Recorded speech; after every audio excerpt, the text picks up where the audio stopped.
Salon date with Ate Bri, mini vlog.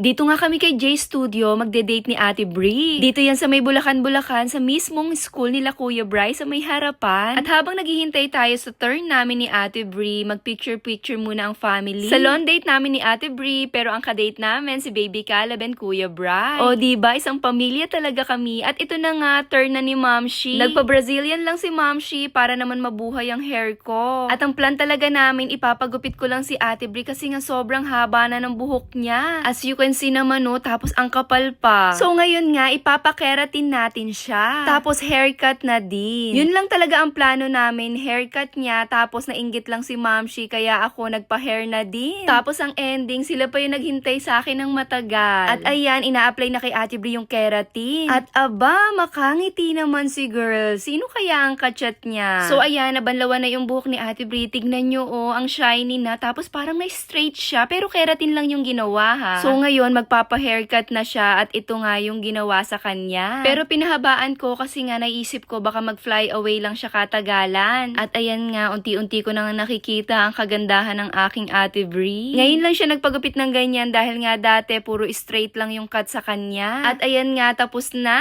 Talaga nga naman nagdadalaga na ang anak ko. Tignan nyo naman. In fairness, nagandahan ako sa buhok ngayon ni Ate Bri. Unlike before na ang haba-haba ng buhok kaya tuloy nagmumukhang matanda na siya. Pero ngayon, oh, very dalaga na. Lalo na kung ngingiti pa siya, oh, diba? So pretty. At dahil inabutan na kami ng gabi dito ko na rin pinagupitan si Kuya Bryce. Dahil nga ID picture nila kinabukasan. At yung mga anak ko nga, galit na rin sa akin kasi nga yung gusto naming kainan, nagsarado na. Sa kahihintay kay Mamshi. At ayan na nga, finally, nagpagupit na rin si Mamshi at back to short hair tayo mga Mamshi, ha. At pagkatapos nga ng salon date namin ng buong family, dito na lang kami kumain sa Mr. Macchiato kasi nga sarado na talaga yung mga kainan. At yung in-order namin ay skinless, hotdog, and nuggets na lang yung available sa kanila. At ayun lamang po ang aming mini vlog ngayong araw. Babush!